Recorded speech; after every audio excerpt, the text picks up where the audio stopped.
Hi friends, రైతులకు నమస్కారం. మీరు చూస్తున్నది కాశ్మీరీ రెడ్ యాపిల్ బేర్ అండి. ఇది మా నర్సరీలో పెంచిన చెట్టు. ఇది ఈ రకంగా వచ్చినండి కాయలు. ఇది కూడా బాగుంది. కొంచెం చలి ఎక్కువ ఉండి ఎండ బాగుంటే కలర్ఫుల్గా వస్తుందండి. మన కర్ణాటక, తెలంగాణ, హైదరాబాద్ ప్రాంతాల్లో అయితే కనుక బాగా రావచ్చు. ఇటువంటి కాపు కూడా బాగుంది. ఏ కాయల్ని కవర్ ప్యాకింగ్ అంటే ఇన్సెట్ ప్రూఫ్లో పెట్టాం. ఇంకా లేత కాయలండి, ఇంకా రంగు రావాలి. ఇంకా కనీసం టైం పడుతుంది వీటికి. ఇంకానే చూడండి, ఇది మన కాశ్మీరీ రెడ్ యాపిల్ బేర్లో ఈ రకం అండి. ఇది కనీసం ప్రతి చెట్టు ఒక 2 ఏళ్ళ నుంచి కాపు వస్తుందండి. 3 ఏళ్ళు పెంచుకోనండి. కొమ్మలు ఇంతలు బాగా బలంగా తయారైన తర్వాత ఉంచుకోవాలి. ఈ కాపు అయిపోయిన తర్వాత తోట కట్ చేసుకుంటే అండి చాలా బాగా వస్తుంది. చూపించిన కాయలు ఒకసారి చూడండి. ప్యాకింగ్ చేసిన కాయలు ఎలాగ ఉన్నాయి, బయట ఓపెన్ కాయలు ఎలా ఉన్నాయి మీకు తేడా తెలియడం కోసం వీడియో పెడుతున్నాను. ఈ కాశ్మీరీ రెడ్ యాపిల్ బేరు మాది సప్తగిరి నర్సరీ. ఈ మొక్కలు మా దగ్గర అందుబాటులో ఉన్నాయండి. మీకు కావాల్సిన వారు మా ఈ వీడియో కింద ఫోన్ నెంబర్లు పెడతాం. ఈ ఫోన్ నెంబర్లో సంప్రదించి మొక్కలు బుక్ చేసుకొని పంపిద్దాం. లేదు తోట వేసుకుని లేకుంటే మాకు ఫోన్ చేయటండి, మేము చెప్తాం దీని వివరాలన్నీ కూడా. ఏ కొమ్మను ఒక కొమ్మ ప్రత్యేకంగా కవర్లో ప్యాక్ చేసామండి. ఇది ఈ కవర్ ఓపెన్ చేస్తాం. కాయలు చూడండి ఒకసారి ఎలా ఉంటాయి ఏంటనేది.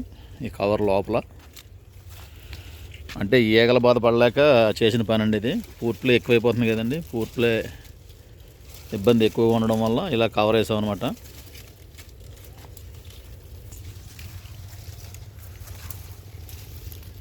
పట్టుకున్నాను తీసి. ఇంకొన్ని అందులో ఉన్న కాయలు తీయండి, కవర్ల కాయలు. ఇక లాస్ట్ ఫైనల్ స్టేజ్కి వచ్చేసరికి అండి ఇలా పండు రంగు వచ్చేస్తున్నాయి కాయలు. ఇలా ఉన్నాయండి కాయలు ఇవి. ఈ కాశ్మీర్ యాపిల్ బేర్ కూడా బాగుందండి. కాయ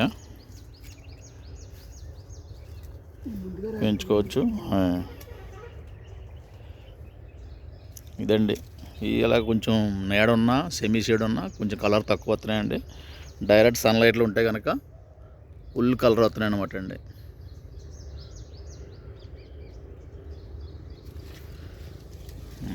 ఈ కోసండి ఉండదు కాయలు, తయారైన కాయలు కోసండి.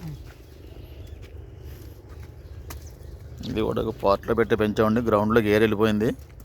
ఏదైనా ఎర్ర నేలలో, తేలిక నేలలో, కొంచెం సౌడు భూములు లాంటి భూములు గట్ట వేసుకోండి, పర్వాలేదు, బాగుంటాయి. ఇసుక భూములు లాంటి, ఎర్ర ఇసుక భూములు లాంటి గట్ట అయితే మటుకి చాలా క్లాస్గా ఉంటాయండి. ఇది కూడా పెంచుకోవచ్చు. ప్రతి సంవత్సరం ఫ్లోనింగ్ చేయాలండి. 3 ఏళ్ళ వయసు వచ్చిన తర్వాత తోట అయితే ఫ్లోనింగ్ చేసుకుంటూ ఉండాలి. ఈ రకంగా ఉన్నాయండి ఇవి కాశ్మీర్ రెడ్ యాపిల్ బేరు. చూడండి, ఇంట్రెస్ట్ ఉన్న వాళ్ళు ఇవి కూడా పెంచుకోండి.